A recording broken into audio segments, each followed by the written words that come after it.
Tune in to TV Fights. And now your host, Roxy Striar. Today's episode is brought to you by America's Best Unlimited Network. Don't miss a show with unlimited data from T-Mobile. Dun dun dun dun dun dun dun dun dun. What's up, Screen Junkies? Welcome to TV Fights. Woo! I'm Roxy Striar, and I didn't prep that at all.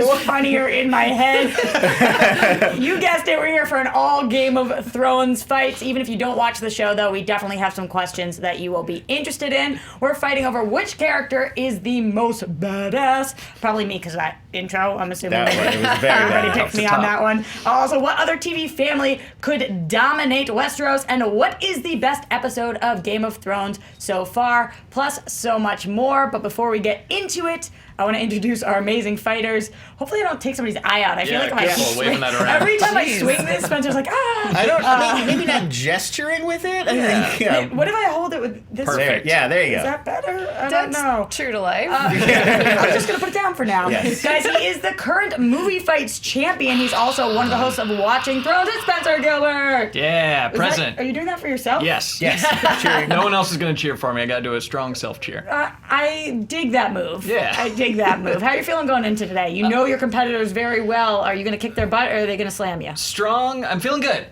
I think what I lack in preparation, I make up for in just general Game of Thrones knowledge. I can talk out of my ass for hours. Let's do it. I feel like that is preparation. Yeah, exactly. You've spent, all of you guys I've been have spent preparing my whole 7 life for years this. preparing for this, at least. Yeah. Like, that's awesome. Guys, to his left, she's also a host of Watching Thrones, and she's ready to dominate tonight. From Houseboy, it's Michelle Boy! Hi, what's going on? I'm super glad I'm not within range right now of Roxy. I put it down. And For then now. if you were closer, you would hear my amazing song better, too. You would be able to hear yeah, my singing. Dun, dun. Is that why you took your headphones off? You were like, no. It was in stereo. In all fairness, my plan as we were about to go on is I was like, how do I intro to the tune of the show? So I wanted to be like, here we are at a TV fight. Welcome to our program. It's about Game of Thrones. I don't know. That's the best I can You do. want to know what's so frustrating? This is what I said to Lon before the show. Lon Harris can do everything. Like, that was awesome. You just did that right. It was awesome. Sure can. It really was way better than I just tried to Songwriting do. is in my bag of tricks. Yeah. So you are Original the composing. Billy calls it the fact checker of Watching Thrones, but you're really not. You're the Couch guy. social media. These guys couch- don't need fact checking for that show. No, I'm more the like, what are they yelling about in the YouTube comments and on Twitter at us? And on top of that, what is your record here at TV Fights? 4-0, I want to say. God. Yeah. Guy on the couch, is that Nikes. correct? I didn't What want am to tell them what did I beforehand. get myself into here? Yeah, I do. And it's 0-3 on movie fights. There you go. That's better. Well, I guess somebody likes you better than Andy Yeah, does, then. or I just know TV way better, I guess. I Yeah. didn't realize that, Maybe. but here we are. So we'll see. I want to get somebody's opinion on who's going to take it home today. Billy Business on the couch. Woo! Well, you've already criticized my script, so you know you're at TV Fights. You're at the right spot. Sorry. When Roxy has to pick apart my words. So excited to be here for the special Game of Thrones edition of TV Fights. Hashtag TV Fights Live. My brothers and sister of the Fights Watch. You can help Nice. me check the References. facts. So I'm good. going to be making puns the whole episode. It's going to be amazing. I can't wait for this fight. Can you text me some so I can steal them? I don't know. You'll probably say that I sent you the wrong things and that they're stupid puns. No, me never, Billy. I love the fights within the fights on this show. It's all love. All right, guys, let's fight. Bite, bite, bite, bite. Well, there it is. You're an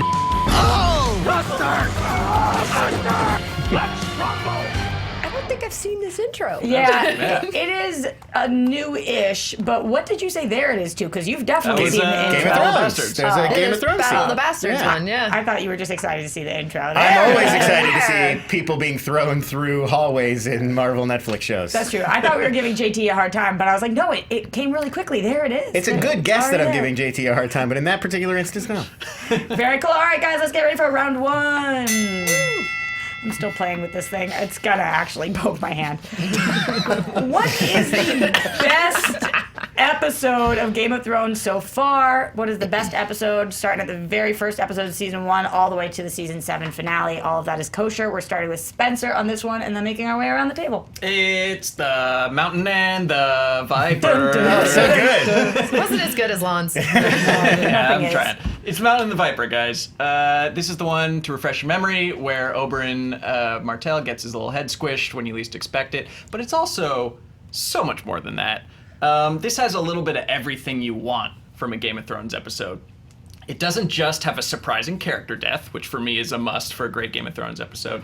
It has a great action sequence in the duel that leads up to that, but it's also got all these great smaller character moments that I feel like are missing maybe even in later seasons, but are still very present there. You have before Sansa got like kind of ruined and then climbed back to where she was, you have this moment with Sansa and Littlefinger where she starts playing the Game of Thrones and she has that character growth that you didn't get from her, or that they lost from her after this episode. And you also get great dialogue scenes where you have Tyrion doing that whole monologue about the Beatles and his cousin what's his face smashing the Beatles, which is like this whole metaphor for the series as a whole. You got boobs in it. You see Missandei's boobs. That's cool. It's the total breadth of the episode that there wasn't a weak moment in it. Why I'm picking the Mountain and the Viper. All right, Michelle. It's interesting you mentioned character moments because my personal episode for the favorite and the best episode is Hardhome, which besides the amazing battle at the very end has so many good character moments at the very beginning. I mean, you have Dany interrogating Tyrion, asking basically why I shouldn't kill you. You have him defending himself and kind of defending Jorah, but he eventually gets exiled and giving him good reasons for doing so. You have Arya continuing her training as a faceless man. You've got Cersei. Oh, like that. I'll hold up. That is awesome. You fought before. What are you It's doing, your turn. Spencer? You're right. So you have Cersei being beaten down, which sets up some amazing moments later. You have drinking water from the stones. You have Sansa learning her brothers are alive. She's been thinking her brothers are dead for seasons now. And then you have the amazing events that actually happen at Hardhome. You meet One the Giant. You set up the Great War, which is definitively the entire event that this entire series is structured around. You meet One, you meet Carsey, you meet all of these non-red shirts that you actually care about when they die. Personally, it is my absolute favorite episode from this whole thing, besides just the incredible battle scenes to begin with. Lon. So I picked the Battle of the Bastards, which we actually showed. It's such an iconic scene. It made it into our opening fight montage. And I mean, I think that this episode does encapsulate both of the things that makes Game of Thrones great. It's got a huge epic battle scene that's actually a more realistic kind of depiction of medieval warfare than a lot of the usual Game of Thrones battle scenes. This isn't a battle that's interrupted by dragons blowing things up. It's not a battle that's interrupted by supernatural forces. It's like a gritty, real, sort of impactful, close battle, and you don't see the twist ending coming like a lot of the other battle scenes do, where you know somebody's going to swoop in and save them at the end. There's genuine suspense. You don't know that Littlefinger's on his way from the Vale. That's a surprise, and they wait until such a desperate moment in the battle that audiences really did think that maybe Jon Snow was going to lose this one. Maybe Winterfell was... They weren't going to retake Winterfell successfully. But in addition to all that exciting, realistic battle sequence stuff, and you do also have, during that battle, the death of a major important character, Rickon Stark, and then the death of One the Giant that we'd already discussed. But you also get interesting drama. It's not purely about that battle. There's an amazing opening sequence that's set in Meereen with the Sons of the Harpy and the fleet sort of bombarding the city, which is really exciting. You see Dario and the Dothraki taking out the Sons of the Harpy, and you get an early indication about Sansa and Jon's sort of uneasy alliance and them arguing about sort of how to run the North and what they should be doing. She ends up being right when she's arguing that they're not prepared to take on the battle and Jon's forces are outnumbered. So it's an interesting sort of tease at more plot that we're going to develop in season 7. So overall, I think a really strong episode that brings together the elements that makes Game of Thrones episodes great. All right, let's fight it. You guys, both your episodes really hang your hats on the battle sequences. And that's great. They're great, awesome battle sequences. But there are other mediums that do great medieval battles, like Braveheart, or even other medieval shows that do great... There's no other medieval show that has sequences on the caliber of Battle of the but Rome or Spartacus Vikings or whatever. But those shows are very small scale compared to Game of Thrones. Okay. None of them are doing these kinds of battle scenes. Even Vikings is... Even your battle scene rests and entirely on a Deus Ex Sansa. Like, I mean, the whole battle scene, not Jon that- would have that's not died a- had Sansa not come in with the Knights That's a of the real Vale, perversion of and what it's that not- term means. That and term it's- means Hand of God I'm comes going out with out it. of nowhere.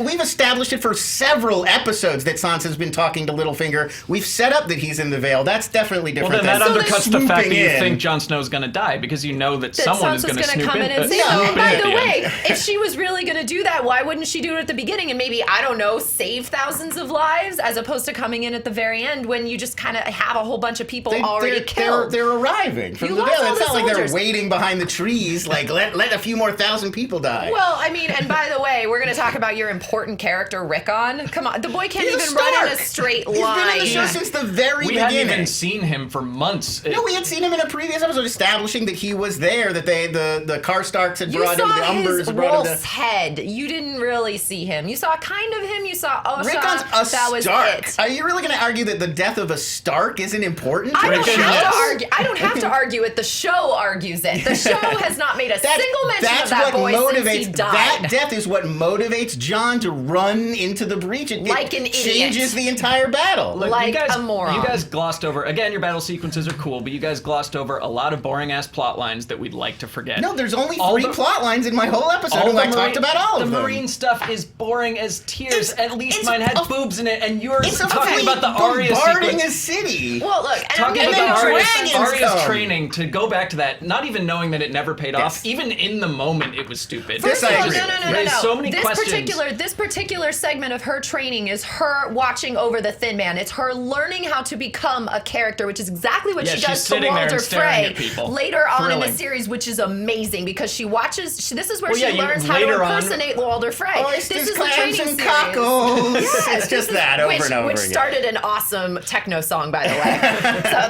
that's a point in my favor. Thank you. So I mean, this is where she learns how to impersonate people like Walder Frey and actually become them, which is awesome. Yeah, seeing also, I her- know you're talking about character moments. I'm sorry, but yours, we lost Oberyn, which meant that Tyrion was now convicted of a crime he didn't commit. I know, how Like, it's tragic is nowhere- that? That's a gut punch. You think, not only do you lose a fan favorite character, but it damns another fan favorite character. You just lost Oberyn, and oh my god, now Tyrion's gonna die It's too. not satisfying the same way that Hardhome is. Not everything's You had a peaches whole and bunch- cream in Game of Thrones. What's Sometimes so they awesome pull the about rug out from Hardhome? under you. You've got all of these amazing, satisfying sequences of different characters being given. Like, I mean, Hardhome was like Tyrion a is Diablo fantastic. cutscene. This was just like a CGI fight the skeletons and the big blue demon with the magic sword. It's not what Game Which of Thrones is all about. I'm sorry, Game of Thrones I know isn't it is about now. a demon with a magic sword. Now like, it is. this is exactly what Game of Thrones is Right, about. but I think that's the point Spencer's making that I think is a good one, is Hardhome is sort of when the show transitions from, this is a show about these human characters that we've spent this time establishing, it's a show about this political intrigue. Hardhome is when it officially flips the dial, and it's like, now it's a show about fighting zombies in the snow. Now it's an action show. But at and least that's what I it's think a lot of fans still- were disappointed in this But season. it still made the effort to give you those human characters and actually introduce characters that you cared about when they don't care died. about Unless one. the last Well, one. and- I cared about Carsey and her kids. Who and was Carsey? I cared about Was one. Carsey Like, just she the was random the mother. wildling with the She was kids? the mother. She's the- May I trick to be also like, oh, point she has out kids, so you need to care that about her She's really only quick. there so that we can episode- see her come to life at the end. Hold on, That's why she's Spencer, established. your episode is responsible for giving us the sand snakes. So It didn't I don't give you the even, sand oh, snakes. They're yeah, not in it it. is. Because if They're not Oberyn- even in it. You because can't blame them if for that. Oberyn hadn't died Well, in that that's not that episode. then the sand snakes wouldn't be coming around to bore us with their revenge Again, you are taking plots for the next couple episode episodes. as a whole. You can't blame them for characters that would show Well, up but later as a result I of can. it. But to go back to that, you were saying that part of what makes your episode so exciting is the Tyrion aftermath. Like, now this character is down, but that doesn't pay off until after this episode. No, it That's pays the off in very this end. one. It pays off in that's this one. only Tyrion's reaction to what happens. You don't get any of the aftermath of what this means No, for him. you are allowed to stew in it because Tyrion is in prison this whole time, facing his death. Oberyn's about to fight the mountain. There's no way anyone's going to beat the mountain. So you, this whole time, are like,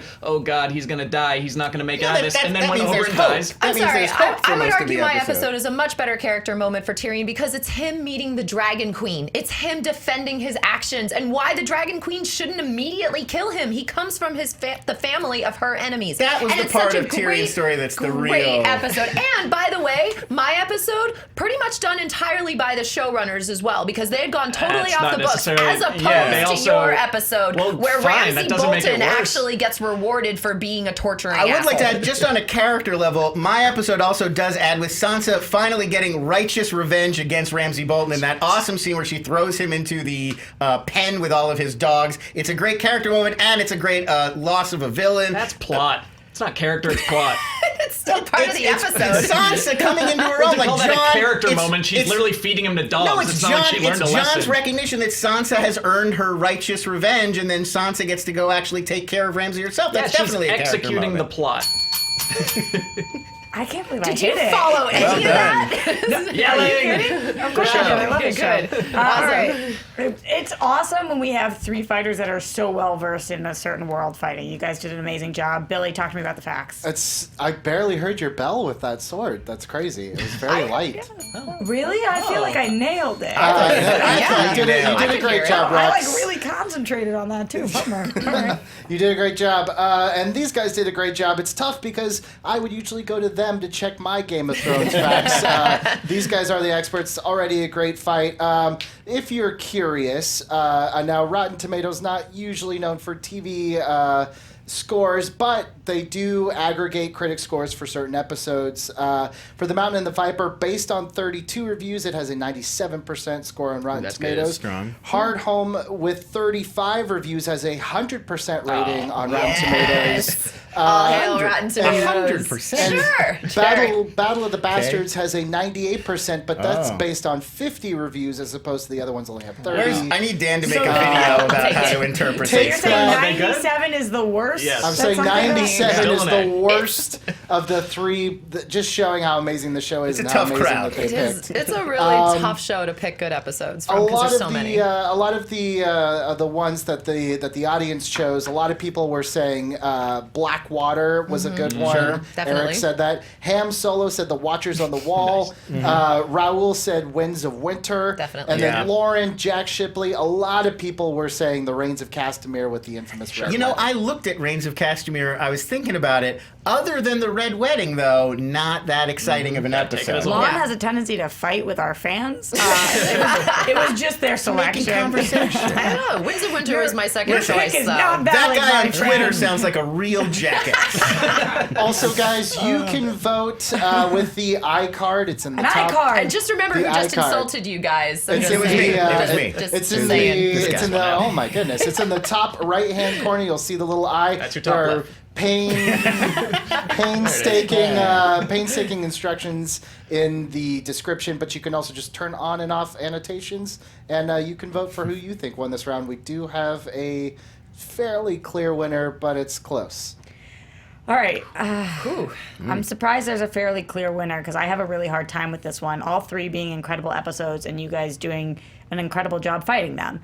To me, this is absolutely based on the arguments that were presented, not my personal opinion. But I think that two of you were fighting more why the episode was important, and one of you was fighting why it really was the best. I feel like, Michelle, you were talking a lot more about the setup and how it made for things to come and why it was so incredible because it does foreshadow a lot of events or it does help to bring characters to a certain place. And while that's amazing, I don't think it makes for the best individual episode. Most important, yes.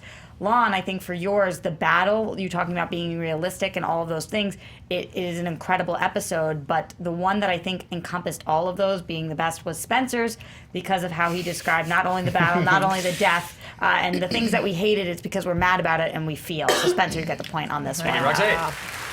Tough one, though. Okay. Billy, I have a feeling, well, actually tell me, where did they go?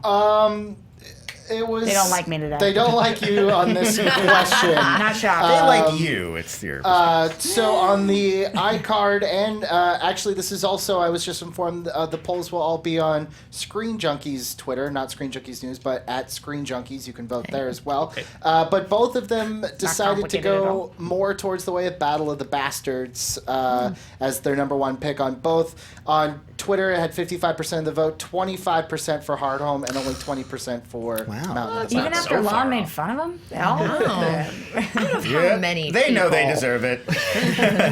I actually looked up, I forget what list I was looking at, but we had the top 3 on, I think it's the Hollywood Reporters list or Really? something. It was like our Yeah. 3. I don't remember what order, but All right. these 3 were the top 3. Let's get into round 2, guys.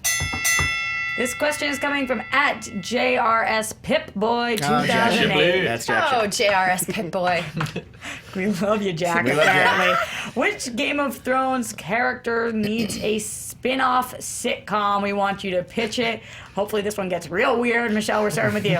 Oh, we're going with everyone's favorite Onion Knight, Davos. I mean, how could you not want a show about this guy? First of all, just the character is awesome, but he used to be a smuggler. This is Firefly on the water. This is old school. This is a pirate show. This is fantastic. Not only does this show, I mean, you've got 2 different ways you could go with this. You have his life before he ever met Stannis, when he was a smuggler. Back in the day, you've got established relationships with Salador Sand. You have all this stuff going back and forth from Westeros to Essos. And then you also have the really fascinating story of how he became Ser Davos, the Onion Knight. How did he decide to turn over to Stannis' side, smuggling in all those onions so that Stannis didn't have to live off of rats anymore? Like, these are fascinating stories, and think about how many random characters you can bring in, like from the pit crew to his sons that are still alive. Like, there's so many opportunities for this particular show. I would watch it in a heartbeat. Lon. So I picked Bran the Builder, a character we haven't actually seen on screen in Old Game of school. Thrones. Going old school. It's a workplace comedy That's set. not Bran the Builder. That's not Brad. No, that's or Bran. is it? That's That's not what my show's about. It's a workplace comedy set during the construction of the wall and the building of Winterfell. It's called Wall or Nothing. Now, these are characters we haven't met before during the Age of Heroes. It's set during an entirely different era of Westeros, which gives us so much freedom to explore what we want, kind of tweak the tone and change things up to make it sort of actually fit our show. The Starks aren't in charge of the North yet, so this is a coming into their own story about how it's true. I looked it up.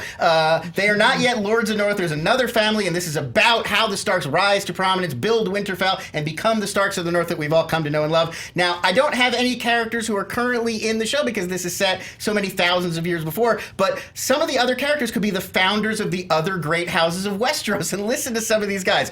Artis Arryn, known as the Falcon Knight, he flew around on top of a giant falcon. The Grey King, he was the first ruler of the Ironborn. He has a mermaid wife. Lan the Clever, he's a golden-haired trickster. He swindled House Casterly out of Casterly Rock, claiming it for the Lannisters. He has 100 children. Finally, Harlan the Hunter and Herndon of the Horn. These are the ancestors of House Tarly. They both married a woods witch, and as long as they both sleep with her during every full moon, they don't age. Now, that doesn't sound like the cast of a sitcom. I'm not sure what you guys are thinking. This could be an amazing show, and it would really be its own show that could do its own world building and wouldn't have to be so tied to the history of Westeros as we know it. Spencer. All right, how do I follow that? Gosh. Okay, I picked Dolorous Ed, John's lieutenant, who's currently the leader of the Night's Watch, or the Night's Watch. So it can be set during any time of Game of Thrones. He's not a central plot character. He's kind of off on his own, and that's what I really wanted to latch onto, is the sitcom aspect of it. A sitcom is a situational comedy. Didn't hear too much comedy out of you guys. He is one of the funniest characters on Game of Thrones. He's always the comic relief, and he is surrounded by a motley crew of outcasts and kids and adults, and you have a whole like surrogate family of these people who are stuck at this shitty workplace known as the Wall. That is your situation. There is your comedy. All right, let's fight it. I mean, I described a situational comedy, workplace comedy set at the Wall. The only difference with 2 years apart is that we know Dolorous Ed and all of these guys, and they're not really very funny. Like, there's not a lot of They're scenes. Game of Thrones funny. Right, they're Game of Thrones funny, but setting it so many years before with a totally different cast would allow you to actually write characters who wisecrack and who are funny and So who they're feel wisecracking, like on a falcon and boning a mermaid? Yeah. Well, I That mean, sounds at least, insane. At least Lannister and Kinda. Trickster taking over Casterly Rock sounds way more funny than Dolorous Dolores Ed just bitching about digging latrines for 10 Well, he's years. not the only one there. Great for him. He's the center of your show. He's the henpecked boss who's like, oh, I gotta manage all the He's the not, wall though. He's a attracts. youngin'. No, he's running he's the leader of the Night's Watch, right? So he's Lord Commander now now. he Jon is. Snow made him Lord Commander, so it'd have to be set after season 6 of Game of Thrones if he's Before Lord that, Commander. he was just like another ranger, just So sort this of So is it chilling during the around long there. night? What's so funny about this is where everyone in the realm sends their outcasts. So you get all Not like anymore, they don't. Like, where is the timeline of your show? Yeah, 'cause he's not Lord Commander either until he's now. a grunt, or he's now Lord Commander, and there Commander. are zombies marching on the wall. And I think if you can get Yeah, a but- sitcom out of that, I'd be very The impressed. zombies aren't coming anytime soon. They're also not coming to where he is at the wall. Regardless, you're getting bogged down in the specifics. There are all kinds of wacky characters that are going to be sent just up sounds like north from their families. You're going to get Well, but the they're not Kramer anymore, or 'cause something. now they're Who's the defending Kramer their- of the Lannisters that's going to bust down the door and be like, oh, hey guys, I'm sorry, if you cold want up wacky here. characters, I'm going with pirates. We're talking about people who Well, literally join a crew for gold again- and are smugglers and are going back and forth to Bravos. You can have a whole thing with faceless But yours men. isn't a You can sitcom, it's a have things- prequel. Yours is just an You don't origin have to be story a for sitcom. Davos. I'm just enjoying. what's the I'm best It says the sitcom. question You is don't who have- needs a spin-off sitcom. The sitcom. Okay, so we don't have basically at this for mine, you can really just set it any number of ways. And I think either way works. I think if you set it before that he actually meets Stannis, you can have a whole bunch of wacky characters and Davos coming in all gruff and fathery can just be Yeah, the I think you the, kinda the hit on father it. that takes Davos, that which just is makes Davos fun isn't of everybody. funny. Well, Davos He's is very great, but serious. it's He's hilarious. Davos He's great. not Yes and no, intentional. he's Davos funny. has had I some of the mean, best funny lines this entire season. Deadpan, but not like leading a sitcom funny. It doesn't Just make because him they're better deadpan to doesn't learn mean more that they about don't Davos. need a sitcom. If it was during while he was a smuggler, that Davos would be relatively unrecognizable to us now. He's constantly dismissing the person that he was, and he doesn't like that person anymore. So I bet you he liked that person at the time. yeah, but the whole was- point of a spin-off would be like, oh, it's Davos, like we know from Game of Thrones, and he wouldn't be recognizable as himself as a young man when he was a criminal. But again, you're young Sheldoning Davos, which is to take a character who's like the star of a show and then to demystify him and be like, oh, that's why he's called the Onion Knight. Oh, that's why he lost his fingers. That To makes be him fair, less cool, I not bet more you young cool. Sheldon's gonna do really well. I'm just yeah, saying. but I'm not gonna like it. Just saying. Billy, was that loud enough for you this time? I heard it. I I tried heard to it. bang the I heard thing. it that time. But all right, what's going on, Billy? Talk to me about the facts. Yeah, a lot of people loving this fight. A lot of interesting pairing up. Jack Shipley, who wrote the question, said he always wanted to see Sansa and Arya doing a sister spinoff. A lot of people, sister with the Starks. Mine no dads. A lot of people said Podrick. They would want to see him about Yeah, his sure. adventures. Michael wants a Tormund and Brienne. Will they? Won't they? Ross and yeah, Rachel sure. sitcom. TJ Deck says hot pie, and Holmesy says he wants to see the adventures of young Ned Stark and Robert Baratheon. That's actually the one HBO is like talking about Yeah. doing, right? And that's also like that's an action just be adventure. another That's Game not of a Thrones. sitcom. Yeah. All right, Spencer, yours was whack. Michelle, yours was not that funny. Lon, you get the point on that Damn it. one. Sorry to keep Jesus. it brief on that one. I didn't even have time. I didn't even have time to check the polls. Holy shit! Usually I take a long time to explain, but that one I felt All like right. Hey, hold on.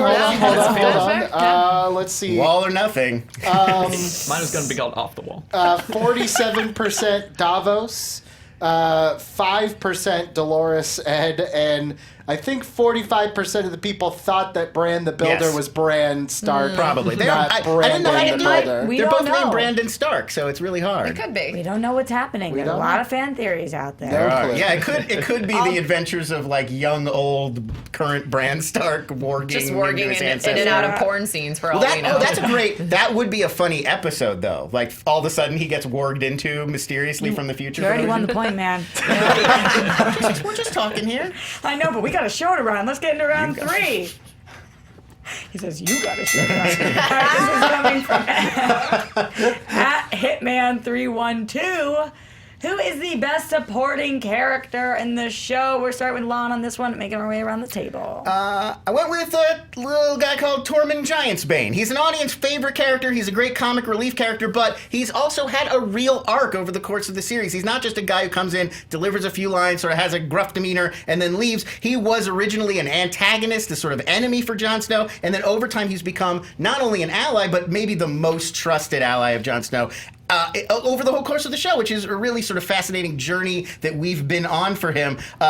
Did anybody else's characters up here at the table ever boast of having sex with a she-bear who they named Shella? I don't think that's happened, so just putting that out there into the world. He's badass enough to not only climb the wall, but lead the party that climbs the wall. He's had a ton of great sort of badass, ass-kicking, great classic Game of Thrones moments, but he's also at the heart of maybe the fan-favorite romance on Game of Thrones, which is him and Brienne. All it took was like raising an eyebrow in one episode to become like a huge meme, the most talked about story arguably of that entire season. So such a well-developed three-dimensional character out of somebody who could have been such a stock presence in the show. That's why Tormund Giantbane gets my pick. Spencer.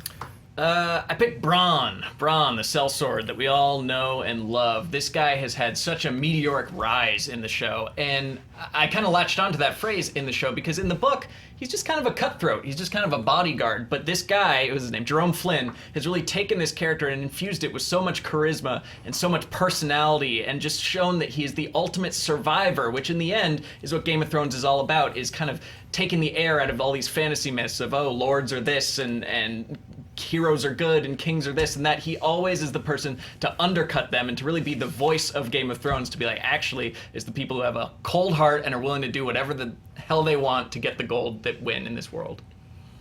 All right, Michelle. I'm hearing both your arguments, and while I agree with them, I think both of you are making the arguments for the actor and not the character. Versus mine, and we're talking about fan favorite romance here, I'm going with Brienne. I'm going with Brienne the Beauty, the Sapphire Isle girl. This is the girl who's been made fun of since birth for being big, for being ugly. And did she decide to like cry and whine about it? No, she decided to be a badass knight. She is honest, she is loyal, she is determined. She does everything she can in service of her oath to Catelyn. She saves Sansa, she avenges Renly, she kills Stannis, and yet she's badass enough to not have sex with a bear, but go after a bear in a bear pit. So I'm just saying, relationship with bears, she wins. She beats both Jaime and the Hound in fights, and yet is trusted enough by Jaime to actually give her the story of what happened for real with Aerys and being the Kingslayer. Like, this is a character who just, you talk about arcs, she has one of the best ones in the entire show, both as a character and as Gwendolyn Christie portrays her. It's not just simply how the actor decides to bring life to a character, it's the character itself. Well, she's thrown into the bear pit. She doesn't choose. She doesn't like dive into a bear pit with the intention of fighting a bear. She holds her own, man. But also, I mean, I think you've made the case for Brienne as the most inspiring and noble character. But I don't know if that makes her the best. Like, yes, she's the one that morally we agree with, but that doesn't make somebody necessarily the best. She's also beats the shit out of the Hound, yeah, man. She's tough, but it's I mean, kind of a trope of like, oh, she's the big tough girl thrown into the man's world. Right. Like, it's a great version of that, but it's not sort of Eowyn from Lord of the Rings. Like, I am no man. Who also could be arguably one of the best characters of Lord of the Rings, so thanks. But I mean, also, she's really been sidelined a lot in recent seasons. I mean, what has Brienne really contributed plot-wise, except like being a sort of a, like this season, her entire existence of the show was Littlefinger using her as an excuse to drive a wedge between Arya and Sansa. She really hasn't had a lot to do since she was thrown into that bear pit. She saved Sansa's life. She cut off Stannis' head. All your character That's all did. earlier. I mean, all yeah, your that was character did was that was look at Brienne earlier. longingly. She's turned into a Oh, piece glorified of chicken. Tormund? He was with the Suicide Squad going beyond the wall. He was that's fighting. awesome. He almost got dragged fighting into the with the water Battle of and the died. Bastards. His only redeeming quality was not wearing a red shirt in that fight. No, he had like all of the big comic sequences. And actually, his scene with the Hound was the he scene in had a that really- episode that everybody loved. He had a really good scene with Jon Snow in that because he actually totally gave up everything that defined being a wildling and was like, yeah, Mance kind of should have bent the knee. Think of how many people died because Mance didn't. That's fascinatingly part of his arc for the whole show. When was that character assassination? No, when we first meet him, he's like, you shouldn't bend the knee. Mance is right. Freedom is above all else. And what we've watched is his journey realizing like, oh, you know what? Freedom isolated without a community behind you, without anyone else to rely on, is worthless. And that's why he joins Jon south of the wall. He doesn't have to stay with Jon at Eastwatch. He's with him because he believes in what he's doing and his mission of uniting everybody. He's realized that Mance was wrong. Look, they both have clear, obvious flaws. I haven't heard anything negative about Bronn. I got because one. Every Bronn time hasn't arced. Bronn's the same. Bronn's the same now as he was when we first met him. He hasn't changed at all. He hasn't developed at all. He comes in, he says a couple snarky, self-serving things, and he leaves. He jokes loyalty several times. First he was with Tyrion, and then Cersei buys him off so that he doesn't get to defend Tyrion. Because Bronn and is the moral, or rather immoral, voice of the show Which itself. means he's boring. He just doesn't change Every time at all. he goes on screen, you go, ooh, it's a Bronn scene. Yeah, every except time that Gwendolyn every Christie time- and Tormund shows, they're like, okay, this is Except that the every plot time you is see continuing. Bronn, you're like, great, he's still letting Jaime lead him on and just saying, oh yeah, He's I'll not give you a letting bigger Jaime lead castle. him on. Yes, he is. He's There's saying, a- I'll give you a bigger castle. I'll give you a offers to prettier pay him wife. more. Whoever offers to pay him, and he's teaching them constant life lessons that are, he's taking the air out of all these highfalutin lords, one after the other. He's just saying the He same can't thing even in share the different same scenes stage with with Lena different. Headey. We just have- his relationship now is with Cersei or Jaime is not different from his relationship with Tyrion. When we first met him in season 1, he hasn't developed as a character at all. He's said the same kinds of stuff since we first met him. Like, well, whoever pays me more gold, well, as soon as I get my castle. Like that's not true character because you're development. starting to That's see comic relief. You're starting to see some begrudging feeling developing between him No, and you Tyrion. aren't. You did in this No, in you the season aren't at finale, where it's like, all. I They just hope he lives. acknowledged Yeah, I they hope you do. They were just acknowledged that they're glad From that Bronn, Owen's not that's dead. that's like a it doesn't confession of matter. love. He says he's willing to bring his oldest friend in the show to be executed if it means he'll get gold. That's exactly awesome. That's where Game he's of been. Thrones. But that's not a development in his character. That's what he said. He could have said that in episode 2. My character at least has a good enough relationship with several other characters that it helps them grow. Look at what Brienne did with Right, Jaime. but I think that's again- Jaime actually brought him, was able to bring him back to himself, back to the knight that he wanted to be.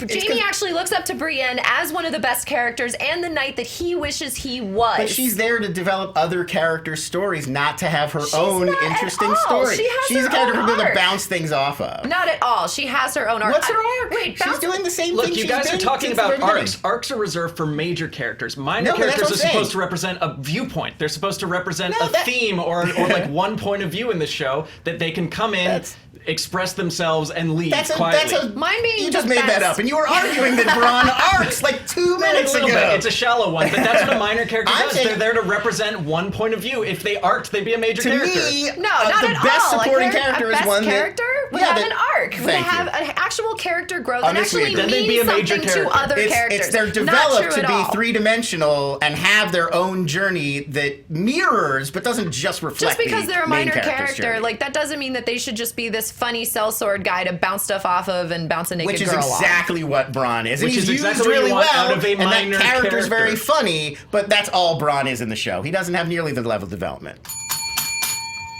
You're just making this up. I have a news for everybody. You're all just making this up. Everything I've said I is have facts and figures verifiable. right here. I've never even watched the show. Let's get the facts on this one. I mean, Billy. it's a solid argument. I mean, I think TV Fights is half about just making it up on the spot. So usually what I've I'm done just the going to best. assume that Spencer went to some sort of film and writing school, and that's probably what he was taught. I did go to film and writing school. Well, there you go. you, my friend. University of Film and Film and Writing. Writing. School. Bob's Film and Writing School. Awesome. A lot of the same characters' names popped up in this conversation. David said Podrick, Alina said Davos, Brandon with Varys, Malin Varys, I and thought about Janine Varys. with a Hound, Steven said Ygritte, but there was a lot, and I mean a lot, of ironic love for Ed Sheeran in this round. yes, a lot. of course. How do you know it was Almost picked him. ironic? You don't I'm know. fairly confident it was, but Pretty sure. As who As far knows? as like screen time to you know what? discussion. I I almost That's picked true. it It just wins. to make that argument. Yeah. As a little spoiler alert for something that didn't make it into the speed rounds, I wanted to just say Ed Sheeran ? And see what you guys thought. Billy wouldn't let me know. Ed Sheeran? All right, great job with this one. I think that the important part to remember here is we are talking about best supporting character, and somebody made a really great argument for supporting, being able to support the other characters and move their storylines ahead. And yes, also having their own arc, but I liked all of the interactions they had with the other characters and what they've done for their journeys. Michelle with Brienne, you get the point. Yeah. All right, Billy, talk to me about the eye. Not I happy. know. Not pleased. Super happy about that. Super happy. The internet didn't quite agree with you, but this one was really close between everybody. 25% for Tormund, 46% for Bronn, and 29% for Brienne on Screen Junkie's Twitter. So actually, not that close. It wasn't that Not close. close. Bronn was. The iCard was much closer because on the iCard it was the same outcome, but it was 34, 30, and I think 33. Wow. That I don't know that if one that keeps match up. changing. 34, So. 30, and 33. Sorry, well, it keeps. It's Margin literally, of error. it literally keeps changing. So it was one went down to 29 as the 33 went up. Hashtag TV Fights Math. Or maybe the polls just change as people keep voting. I don't know. You think I I pushed just it? make shit up because I went to Bill, I you're went just to making that up. Bob's movie and screenwriting We're all school. making it up. All right, guys, let's get into round 4. Oh, boy. Also coming from Twitter, thanks guys for tweeting these in, at TV Movie Book Wit. I understand TV Movie Book Twit. Book twit. Book Twit. Twitter. Book Like Twit. tweeting Twit. about Twit. tweeting about those Book things. Twit. Book Twit. TV Movie Book Twit. Got it. Which TV movie book twit. book Meow, twit, meow, movie meow, book, meow. twit, movie book. Which TV family from another show could take over Westeros? You don't have to be a Game of Thrones fan to love this question. We're going to start with Spencer on this one and making our way around the table. Yeah, I picked the Cartmans. Cartman and Cartman's mom. I think that the model exists for this of Cersei and Joffrey, of a spoiled little boy who wants nothing more than to have power and is a complete nihilist and completely ruthless and completely willing to do anything, and a mom who is a complete enabler, who is willing to do anything on behalf of her child, to screw anyone, to acquire anything, to give him exactly what he wants just to make him happy. The model is there with Cersei and Joffrey. I think they're going to take the throne. Michelle. The question is not, who is analogous to the people running No, I Westeros believe at they one point. would. It's Who who would would? take over. And I went with someone who would actually have some experience with magic and experience with not dying and dealing with demons. The Winchester brothers from Supernatural. I mean, this is a family. First of all, they can't die. They just can't die. I've lost track of the number of times that these two guys have come back from the dead. And I mean, if anyone is equipped to actually deal with dragons, deal with White Walkers, deal with undead spirits, Supernatural brothers are it, and they're gonna look hot doing it at the same time. All right, Lon. I went with the Addams family. Now, the number one thing that keeps families in Westeros alive is their willingness to do anything, no matter how dark and macabre, in the pursuit of power for their family, and that's the Addamses. They're super dark, they're basically evil, and they don't care who knows about it. Also, they are multi-billionaires. Gomez Addams is on the Forbes Fictional 15 list of the richest fictional characters. We've seen how important the gold mines of Highgarden is. We've seen how the Lannisters promised to be able to repay their debts, how important that is to dominance. These guys are already wealthy. Now let's go through some of the Addams individually so I can make my case. Yes, let's do it. Gomez Addams is an accomplished knife thrower. He's a crafty schemer. Here's a quote from his creator, Charles Addams. He's optimistic and in full enthusiasm for his dreadful plots.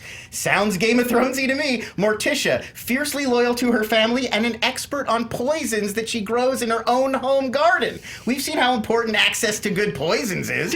Pugsley, this is again from his official description by Charles Addams. Vicious, totally amoral, known for deplorable evil acts. He's Ramsay Bolton. Plus, he's already an expert on chemistry with his chemistry set and an inventor. So he's basically like Ramsay Bolton plus Qyburn. Last one I want to talk about. You've got Cousin It, Lurch, and the Thing, already undead supernatural characters. They would survive a White Walker attack. They would survive a dragon attack. They're already sort of invulnerable, so at least part of House Addams is going to last long after whatever war is happening. They would be able to take over Westeros.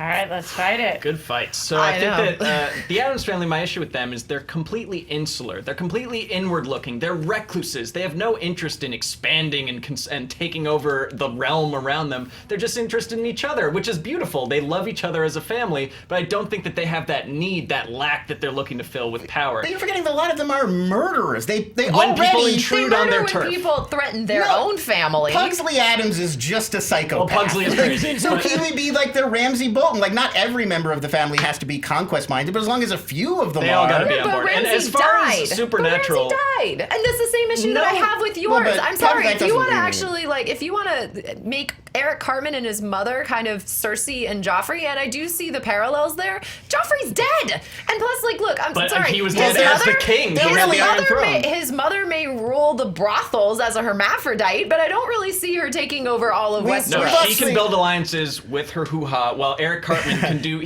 That did not work out so well for Ross. I'm sorry. We have seen there is a codependent mother and child already active in Westeros. It's the Aarons. It's Lysa Arryn and Robin Arryn. They have no power. They're useless. Robin Arryn cannot scheme like Cartman can scheme. The way he killed Scott Tenorman's father and fed it to him in Chile, he is capable of long-term planning and executing on his awful ideals. Cartman would just care about being able to prove that he could poop out of his own mouth every day. And we've already proved that chaotic evil, just evil for evil's sake, vengeance, But it's that's not how to chaotic. get ahead. Like I said It's with Scott Tenorman, strategic. it's very strategic. But none of Cartman's strategies ever work out. He's the Wile E. Coyote of South Park. Everything he plans, he none fed of those the plans man's ever father work. to him in a chili. That Yeah, worked, think but about he ate his tears. Think about all of Cartman's plans, like going to sleep and waking up so he can get his Okama game sphere. They all go wrong at the He end. usually gets what he wants. Neither one of your characters would be able to stand up to anything in an undead zombie fight. Mine, at least, you throw a little salt you're sprinkle talking about- around. yeah, we gotta talk about You picked Supernatural. one from a CW show. He's gonna last for 5 minutes in Game There's of also Thrones. only They're gonna be two. lifting up their abs They've and lasted getting for smoked. 12 seasons. There's on the Only CW. points. That's like Nick Jr. And they are going. They're like They've dealt with Lucifer. They've dealt Exactly. with God. All they've magic, dealt with demons. all They've dealt up with north, werewolves. They've all dealt with at the wall. This is all the which is magic all stuff that has coming nothing to do down. with the Which is throne. all They're useless coming down. politically. They're useless politically. They're the Jon Snows They who's can like, also oh, we gotta make fight their for the own living. guns. They're not They gonna can fight make for the their throne. own bullets. They can make their own weapons. They their can own- hold their own It comes in weapons. handy against a zombie, but not against someone scheming against you. Right. This is the whole problem we've been dealing with all season, is like trying to get Cersei and trying to get these people to care about the magic war up top, which Yeah, has they're- nothing to do with the throne. they're You're never talking gonna take about who's King's going to take Landing. over Westeros. The zombies are a problem for Westeros, and if you don't deal with them, then you can't say Yeah, but that who's who's on the take throne? over Cersei. Westeros. Right, Not but for long. After the long night, though, they have to control Westeros politically, which they would be useless at. And also, they're two brothers. They're two brothers. They'd be able to get along and no rule heirs, and rule no in a cousins. parliamentary. What do you mean no heirs? They could marry We've someone. seen how easy it was. Arya was able to take out 50 Freys in one sorry, go. Like the you need a Winchester- big family. The Winchesters are not Targaryens. They don't have to marry each other. It's okay. But I'm They saying- can take I'm saying wives you're and have starting children. with two against big families. You need an established big family. Like Do just you really two think guys. that people are going to marry They in gotta the have Addams 20 family? kids each. If you're talking about an incest-ready family, I'm pretty sure the Addams think they're family the is right result up of there. incest. Well, you could have Pugsley and Wednesday get together. We incest is cool in Westeros. But I'm saying, even in the old show, The Addams Family, there were other people that would come over to that. That's the whole joke Yeah, of The sex Addams with one of Family, them. is they're oblivious to how other people are reacting to them. So there were always Being other people oblivious is around. not a good trait to have when you're trying Both to take of over these- Game of both of Thrones. How other families people would think be about them, happy which in is your a own good little trait. worlds within Walder Westeros. Frey You would succeeded not take because- over the whole thing, and you wouldn't have any way to deal You're with talking any of the about magic two problems. ghost-fighting No brothers are gonna take CW over pretty the whole- boys are Fighting gonna. brothers who can't die. They're gonna They've go both full been Renly. raised They from are the not- dead they're- several Jon times. Snow already can't die. Billy, talk to me. I'm not gonna lie to you, Rox. I got a little sidetracked looking at the Forbes fictional list. At number 1 is Scrooge McDuck with $65 billion. Yeah, he's got a He's got a skyscraper full of Number gold. 2 is Smaug. How they ever calculated what he had, I don't know. The only Game of Thrones character on there is Tywin Lannister at number 9 with 1.6 billion and whatever. Book Tywin currency that Lannister. they use. Yes, right. Because I actually thought correct, about that when I saw him correct. on there because it's Book like the Tywin Lannister. So a lot of love for the Underwoods on this show. A lot of people said Frank Underwood. They take each other about out it. first. And too old to produce an heir. You never know. Anthony said the McMahons from WWE would be a good choice. Caitlin and a lot of other people said the Sopranos. Absolutely, it counts. Jonathan Peck said the mess with Billy. Griffins. I know. And Jack Shipley said the Whites from Breaking Bad. Okay. Yeah, I thought about that one too. Yeah. Do you think that these people would want to do math? I don't know. That would get them ahead. All right, based on these arguments, this is crazy because I would have thought that there was no way that this answer would win. But I like the twist that this person put on the argument. It's not about how long you can stay on the throne. It's who could take it. Not who could stay there, but who could take it. And with Lawns, I feel like what we were talking about them not all wanting to get on the throne. That is a problem. With Michelle's, talking about yours, whether they live or not, could they actually take the throne? I don't know politically what their game is. I can't believe this, but I think that it wouldn't last very long. King Cartman. But I think that they get there. Spencer, you get the plot of the Cartman. I'm surprised too, and I want people to see. King and Game of Thrones. Seriously, No way. These In iCard, no way do the I agree with iCard this. people are going to disagree with me, but listen to the argument because it's about who could take over Westeros, not who could stay. Talk to me, Billy. Yes, let's go to Twitter first while my iCard refreshes. Now, this one legitimately close. 34% for the Cartmans, 36%. I didn't think this went Adams Family, and 30% went Winchester. It's because they know it from the 90s movies. Yes. Let's A lot of see. people, I think, don't remember the show. Now the iCard, totally different story. You have 36% for the Winchesters, 54% for the Adams Family, 9% for the Cartmans. Yeah. I get that. I get that. Listen to arguments, my friends. Yeah. All right, let's go into round 5. I'm going to get a lot of negative tweets on that one. No way. You guys? Giving him. This one is coming from Ham Solo 94 on the Twitters. Who is the most badass character of all time on Game of Thrones? Michelle, we're starting with you, making our way around the table. Be badass. Oh man, and this one was rough because God knows there's a lot of characters to choose from, but I went with someone who, especially in the later seasons, has shown her mettle and creativity, Cersei Lannister. I mean, if we're talking someone who's badass, chick blew up half the city in order to take out her enemies. And by the way, as far as revenge tactics are concerned, we got serious creativity here with Septa Unella, with Ilaria Sand and her daughter. I mean, she created her own undead bodyguard. Like, how badass is that? She was willing to kill her own child to save him from the oncoming armies. Like, she has shown herself lately to be a little bit more politically savvy. I mean, even bribing Bronn away from Tyrion, which she's shown before when she turned Shay against Tyrion, and in order to get him convicted of killing her father and killing her son. She was able to throw Marjorie and Loras into the cell. Just like, she's got maneuvering down, especially lately. She seems to have all the plans. She successfully decimated Dany's armies and just kind of all around a badass. Juan. I picked 1-1. I mean, mainly, he's a giant. 1-1. You did? The giant. Oh, yeah. no shit. Yeah, Okay. I did. There he is. All right. Surprise, surprise. I must have looked at one of the other things. Oh, yes. So, 1, he's a giant. So, just on giant points alone, I think we give him... Spencer. we give him Remember badass before the points. show when I asked to make sure that you guys all had each other's answers? Yes, continue on. He gets maybe the single most badass moment in Game of Thrones history when they're breaking into Castle Black. Jon Snow's been killed, and he picks up a member of the Night's Watch and just chucks him against the wall in Winterfell. Everyone was talking about it was the moment of that whole episode. When everyone takes a boat to leave Hardhome, he just walks through the ocean next to a boat. Kind of hard to top that in terms of badass moments. He's the first of the wildlings that actually agrees to help Jon retake Winterfell, and the assault would have totally failed without him. He's the one who uses all of his strength to breach the Winterfell gates and actually get the army in. After that, he's actually killed during the Battle of the Bastards when Ramsay Bolton shoots an arrow into his eyeball. That's his big death moment, and his death motivates Jon to land the final blow and take out Ramsay. Not the killing blow, but to take him out. He's also the strong silent type, often associated with badass characters. His only dialogue is when he agrees with someone, he yells their name. How do you get more bad as that? Snow. That's it. Mic drop. I picked Oberyn Martell, the Viper of Dorne.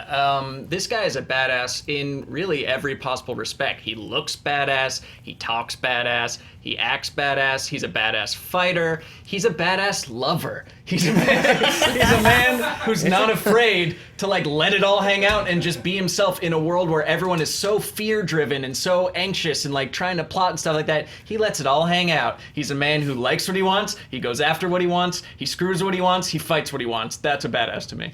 Let's fight it. First of all, for Oberyn Martell, he's such a badass that he loses the only fight we see him have during the entire course of the show, and not only loses loses it in spectacular fashion. One guy ends up with his head crushed by the other guy. The other guy's dead and brought back to life. Well, he's dying. We don't know that he has officially crossed that line between death and life. He lost that fight by being cocky and by getting his head literally smashed into small fragments. Look, would any other character last longer than he did against the Viper? I don't think anybody would make 12 rounds against him. Yeah, against the Mountain. Well, the Hound we haven't really seen the Mountain fight that many other people. Anyone else besides a horse? I mean, right. The horse lost that battle, but also, that's about it. It is important to note that through his own actions, which nobody forced him, which he didn't need to take, he brings about the fall of his entire family. Like, that's the beginning of the end for not just him, but the entire Martell clan, which is not really badass to get your entire family. The Martell clan was when the Sand Snake stabbed the guy in the wheelchair. Yeah. Prince Doran. Prince Doran. That's what the downfall of the family. You can't claim it was his fault. What started that whole thing? Prince Oberyn's that's death. Prince Oberyn's blaming the first domino for the last domino. Right. But he's not doing a good job of safeguarding his family. He's being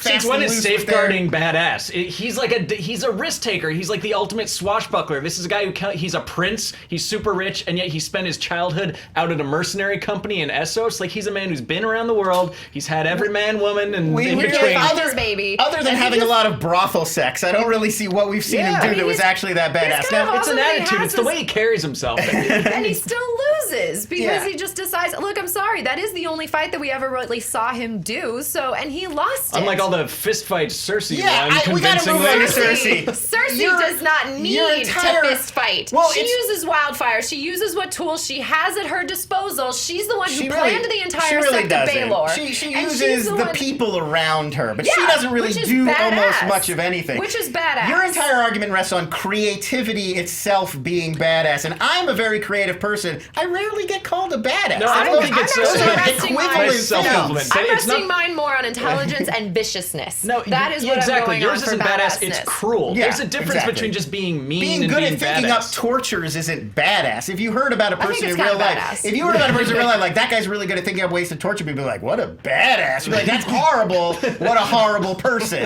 And like, I'm okay with calling Ramsay a slight badass, and his defining feature was creating torture. But I mean, she badassness is like heroism. It's bravery. Not necessarily. Badass is confidence. Heroism and bravery. That's like when you're talking about someone who's a snake. In real life, you're like, that guy's a badass. It's like, yeah, he's a hero. He did a brave, courageous thing that required strength and fortitude. Not like, that guy's really good at creating torture devices and thinking them up and then having other people build them. Because a lot of what you're saying, too, is Qyburn's behind a lot of that. Like, he's the one who found the wildfire. Qyburn? He's the one that set it up. Qyburn? She's giving him the okay, but if you think that was badass, the guy who actually pulled it off is Qyburn. I think I think the puppet master is the badass, and she is really? the puppet master of Qyburn. Like, absolutely. Hey, should I do this really badass thing? The person goes, Qyburn's just an enabler. The reason why Cersei's not a badass to me is where it's motivated from. It's motivated by fear and by this clenching of, I can't lose my children.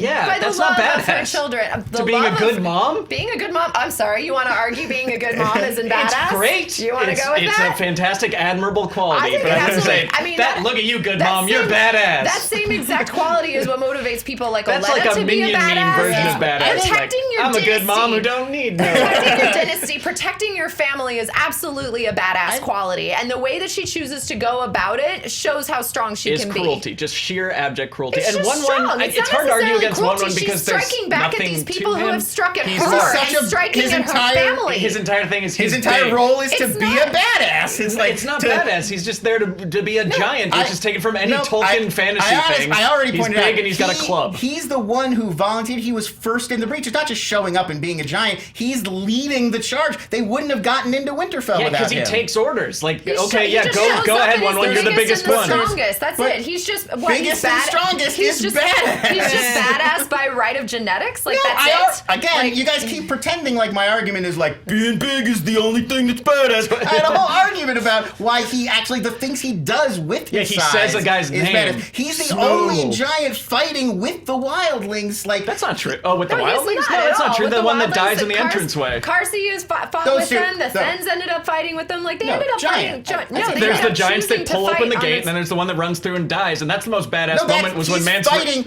Raider's like, oh, he was the last He's leader of his fighting kind, with the and he says, wildlings against Castle Black. That's you're like Billy the will opposite. tell us That's in a when he's little. breaking into Castle Black. That giant. Remember, they kill him in the hallway. They do, but if So you're the going tunnel. to use that argument, like I would argue that pretty much every other person in that battle was a bigger badass. And the reason because, that I mean, like, you to could fight a giant is way more badass. It's not like he's invincible. He actually gets killed in the battle. The reason there aren't more giants fighting on the other side is because they didn't have the budget to animate more No, giants it's because fighting with them, because they're again, really expensive. it's because again, a little bit badass here. He's the last of his kind. What's more badass That's than being sad. the last That's of just your like kind? Moby. It's like the yeah, the Hulk, last like- of the Mohicans isn't a badass either. You He's a guys are tragic right. figure. Everyone around Yeah, him is what? dead, and he's That's limping off being to get shot in the stoic, face. Being The end. tragic and stoic and dying for a cause you believe in is pretty badass. No, All right, banging I still brothels don't know and- exactly where I'm going here, so try to do your best in these final arguments to explain why is your character more badass. I mean, Think of the these word. characters are only Lon, we'll start with badass. you. I will. These characters are only badass if you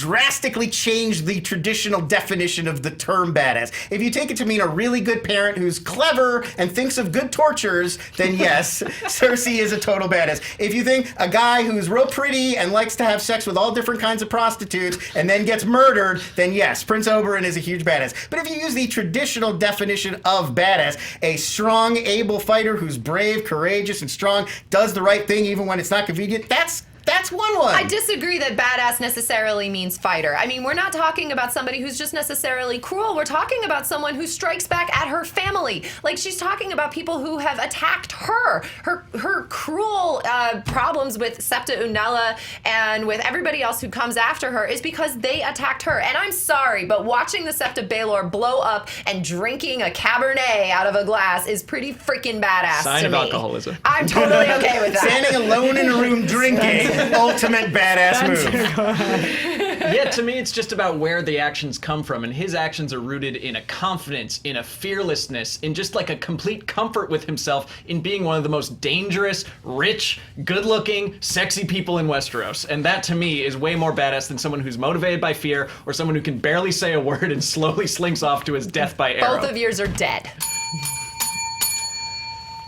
This is probably the toughest one yet, Billy. And also, I gave you a hard task. Did you figure it Yeah, out? yeah. During the Battle of Castle Black, several giants go into the battle. But the point I was making, I know you hate talk after rounds. The point I was making is fighting with the heroes, which is not what those giants are invading Castle Black.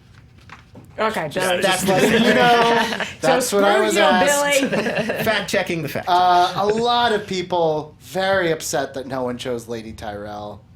Very Olenna Tyrell. Oh, snarkiest. Tyrell. Olenna. Very Or little Lady a Dorman. lot of She very could be. upset people that Olenna was not given her due. The most savage AF for sure. Yeah, for sure. Some of the other names that popped up: Matt said Tywin Lannister, good Damien one, yeah. said Bronn, would've been good. Edgar said Jon Snow, Omar said the Hound, Neil said mopey. Tyrion, and David said Arya Stark. No Danny's. Yeah. No Danny's. I'm sure there maybe been a We know too random much. Danny, but Yeah. not I'm a lot surprised of that I'm love. not surprised. She has many admirable qualities, but I don't know if that's... There's a good argument to be made against Danny. Yeah. Yeah, just the fact Is that you Danny have a badass or is her the dragons? dragon. Well, anybody who, if I knew somebody who owned a dragon, they'd be badass. By just But- association. but- yeah. But like, do you know guys who own snakes? It's Yeah. like, you're trying too hard. I don't think so. I really want there to be I a love Venice it. Boardwalk like dragon guy. No, I love a good snake That's the guy. job. That's just the dragon guy. She likes a good snake. There you go. Anyway, totally not the argument. I have a really hard time with this one because I think that Lon made a good point here that it does really come down to your definition of badass. I know you were making a joke when you were saying about like does have being a mom with torture devices make a badass, but it is a individual thing. Like Spencer thinks fucking a lot of people make somebody a Among other badass, things. and that One aspect. I can't say that that's not true. So I think that a lot of the things that you guys described are badass, but I think the person that described the most amount of things that somebody could do in so many different areas, like being able to do things with your mind, getting other people to be able to do things, doing things through poison, doing things through starting wars, doing things through politically scheming, all of the things that you could interpret as bad. I like that the counter that was that she's the only one who made it. She is still alive. part of being a badass. Pretty cool. Michelle, you get the point on this one with Cersei, but it was close. Yes! I don't know what the polls are going to say. Let's go to the iCard. I'm going to get a lot of hate for this. On Twitter, they actually very narrowly agreed with you. 41% for Cersei to 40% Oberyn and 19% for Giant. And then on the iCard, 60% for Spencer, 21% for Lon, and only 18% for Michelle. So it's weird how the iCard and the Twitter are a little bit different here. Interesting. Very, very interesting. Lon, interesting. that The streak means is over. I know. we've broken the streak with the Game of Thrones, the episode that we forced you and begged you to be a part of. I wasn't going to say it, so thank you very much, Roxy. Yeah, in for all saying fairness to Lon, he did Also, not. I'm the only one who hasn't read the books. That's true. Who said that? That's true. That's immaterial. Has not read the book. It's immaterial. But I you guys No, did great. it's impressive as hell. I feel like what I did made you look better, but what you just did made you not look better. That's what I do. Like, I was trying to help out. That's what I do on TV fights. So, Lon, finally, I will be able to get your opinion on who has the stronger speed know. round answers. Here exciting. we go. You'll be my second judge going into this. Can't wait. Billy, do I have your help on this as well? Yes, we are ready to go. Take this. I'm pretty upset that you didn't let me ask that Ed Sheeran question, but you know. You still can, honestly. Yeah, right? It's not like There's a knowing in tiebreaker, advance just is do gonna. it. Sharon, yes. Makes it better. Okay, so here we go. We're going into this tied, 2 points each. You guys know how this works. I ask a question. You guys give your answers. You have 20 seconds each to fight, 10 seconds to rebut. Is everybody clear on the rules? Clear. All right. First question.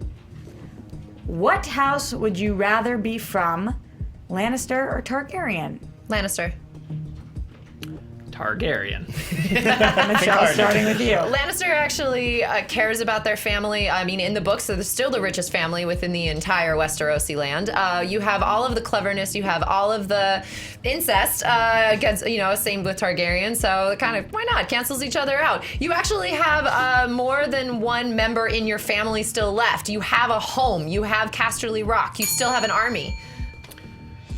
If you're a Targaryen, sure, you're the product of incest, but you also have magic powers. You are people who can literally ride dragons because of your bloodline. I don't like that the show goes this way, but it's seeming to indicate that certain families are just born to rule over other ones. And the Targaryens seem, no matter how many times they get kicked out of power, they seem to find their way back just simply by right of being a Targaryen.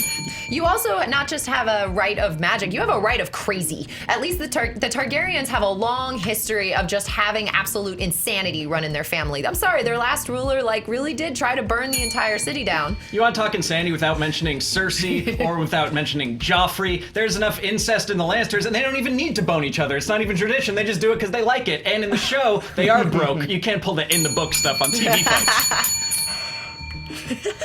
That was a good one. Lon, what do you think based on these arguments? I thought Michelle had it right up to the very end, but I thought Spencer went on a real late run there that just kind of knocked down a lot of her arguments, and I got to go with Spencer.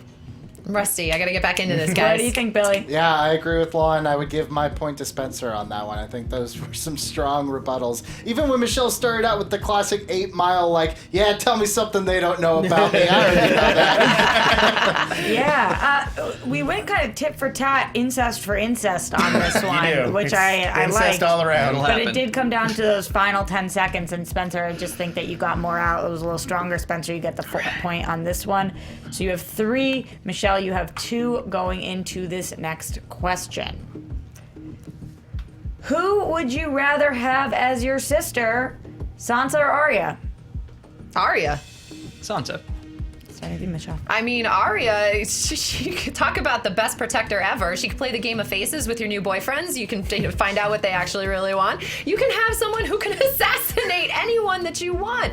Plus, I could take sword lessons from her. I could actually take some fighting lessons. I could learn how to possibly wear masks on my face. She would actually be a cool little sister I could take out to the archery fields.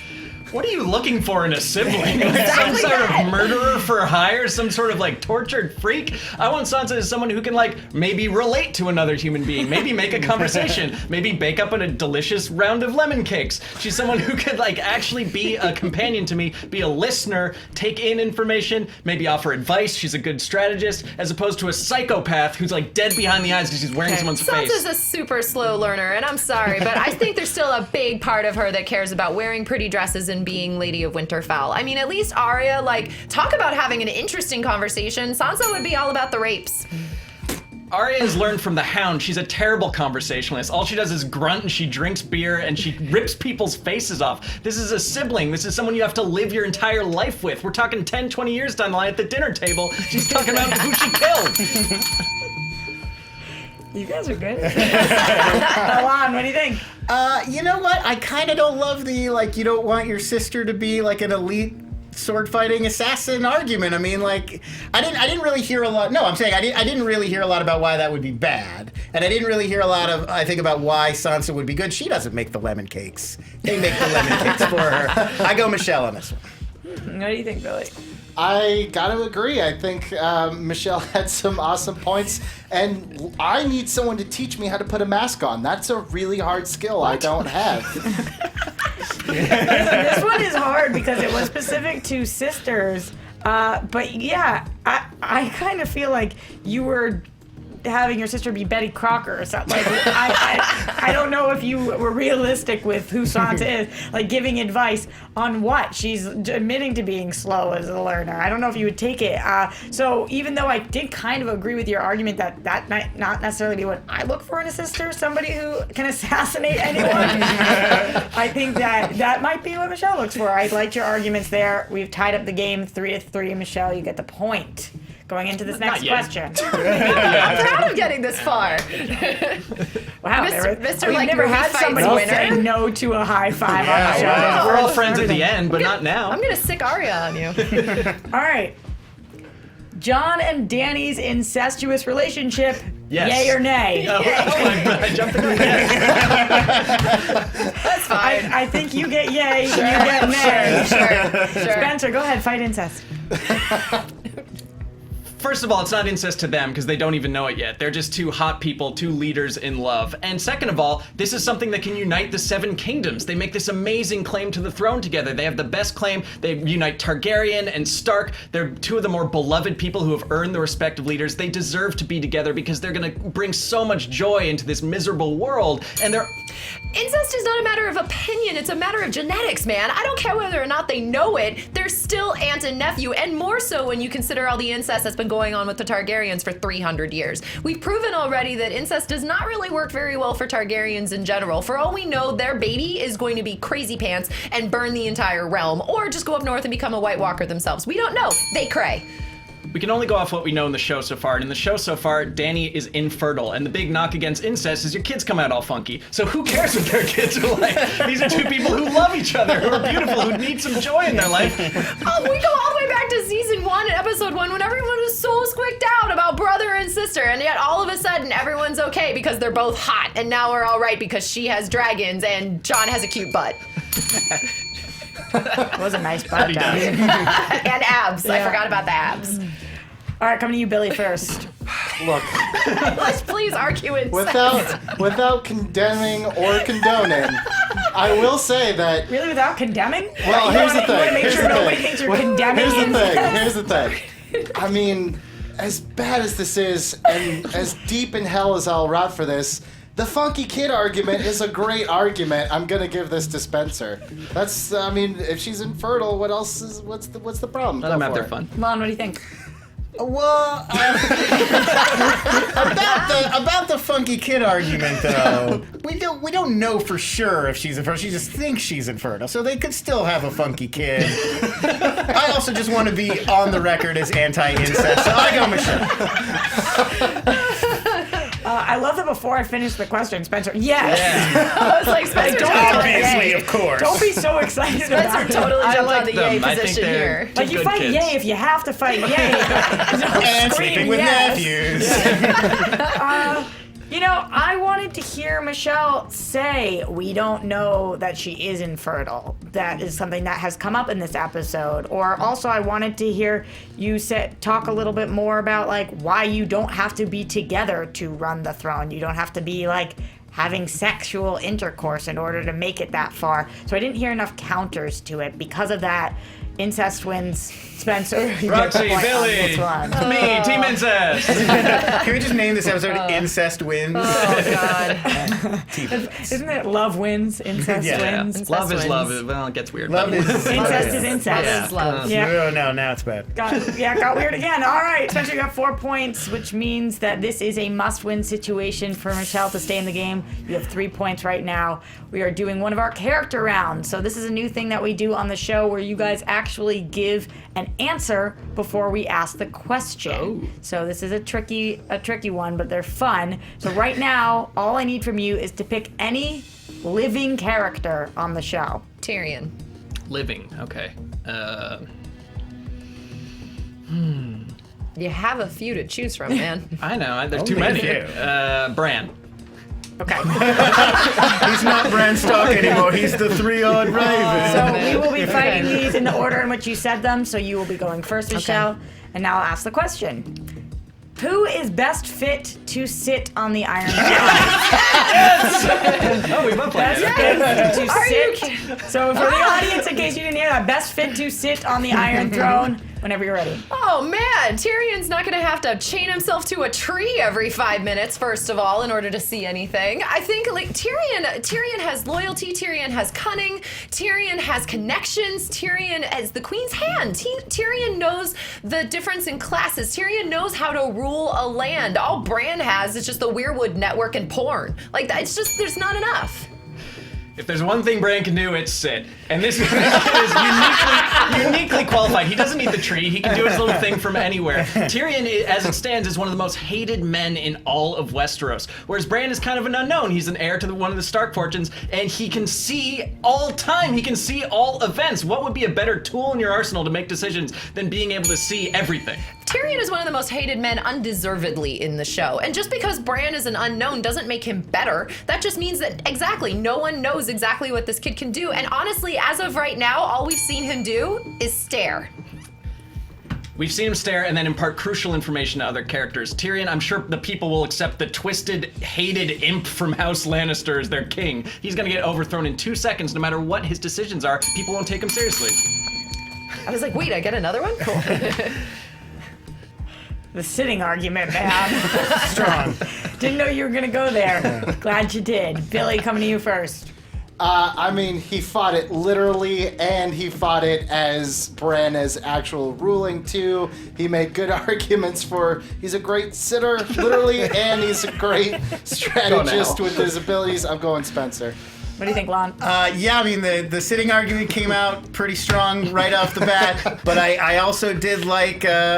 I thought the point about Tyrion being so despised was really good and was not really answered. Like, how would he hold on to power being the devil imp from House Lannister? I gotta give it to Spencer.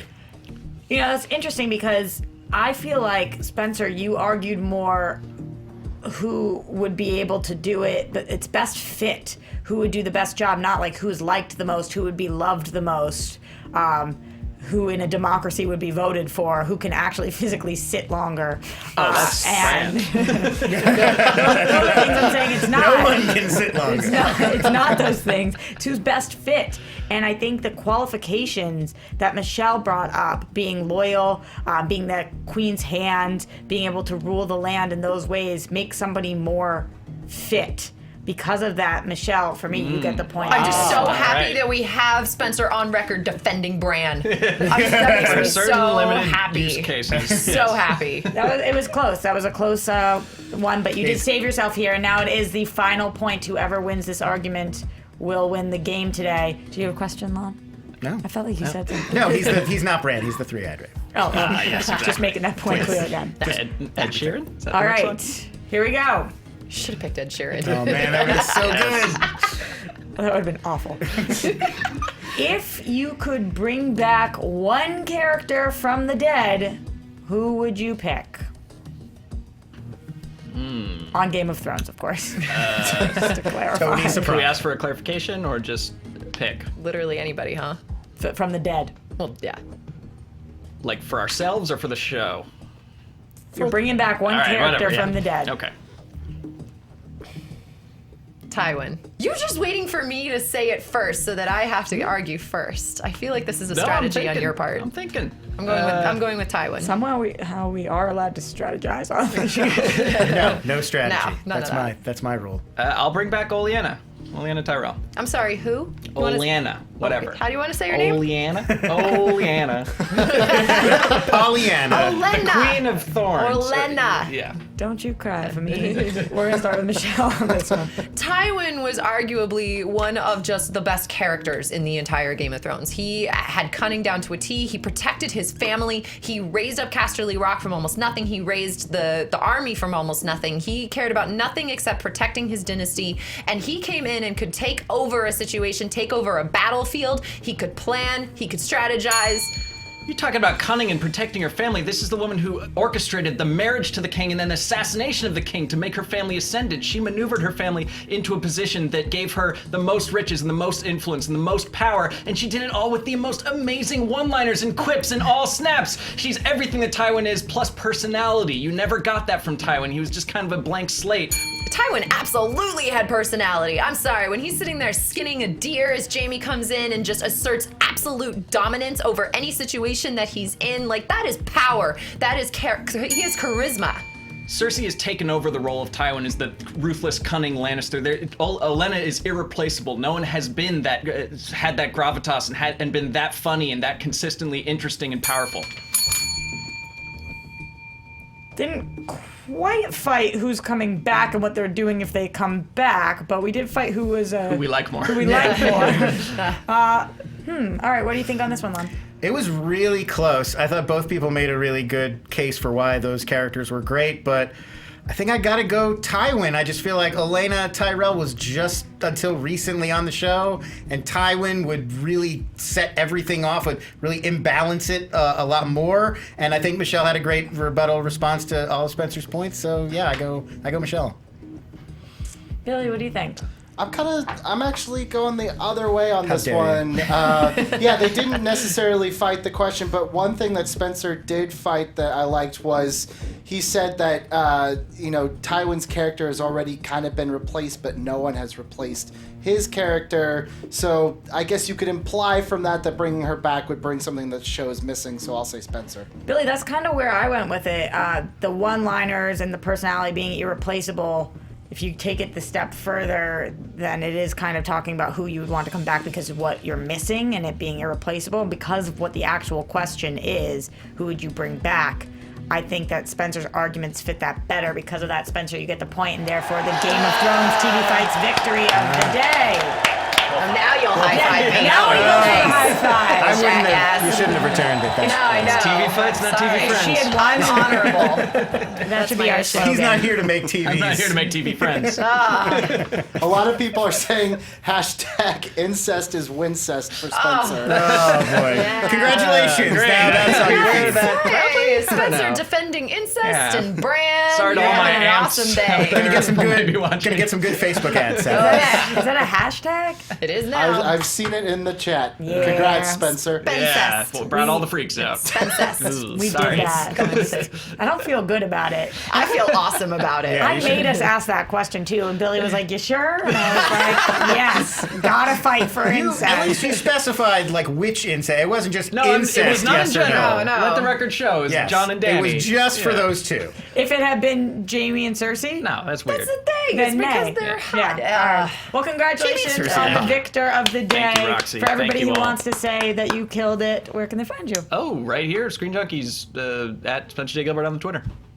Are you pointing at the screen? He's Yeah. pointing it at big? his lower I'm over third. there to my Good job, JT, throwing I know that how out TV there. works. Michelle's so close on the Game of Thrones heartbreaking. one. Yeah, know. we'll do one next year. It's okay. It was nice to talk about all my old favorite characters. I like those. But you can find me on YouTube, Twitter, and Twitch down at michelleboyd.com. Right there. There I am. There we go. solid And point. Lon, the first time of the losing, but it Never won't gonna be a get over streak. it. Yeah, I don't know. Just rage, just suppressed rage. No, actually, you were more angry last time when you won. Oh yeah, much more. I Yeah, remember that. yeah, All much right. more fired up last time. Lon, This was fun. Where can everybody keep up with you? At LONS on Twitter and right here on various Screen Junkies programs. Various Screen Junkies? Various. I said Varys. Varys. Lord Varys. I know on you said Lord that. I was just making Varys on The View after Lord Varys joins. You can find me there. I remember that. Mm-hmm. Billy Biz, my amazing fact checker. Yeah, and now Lon and I have the same record again. You The- son of the a battle bitch. continues. Battle of the Bastards? For TV, pretty much, right? Battle of the Bearded Bastards. At Billy A. Patterson, and yeah, I'm looking forward to next week's fight already. This was great. All right, guys, I'm Roxy Striar. You can find Check me out at our Game of Thrones tweet on Roxy Twitter. Striar.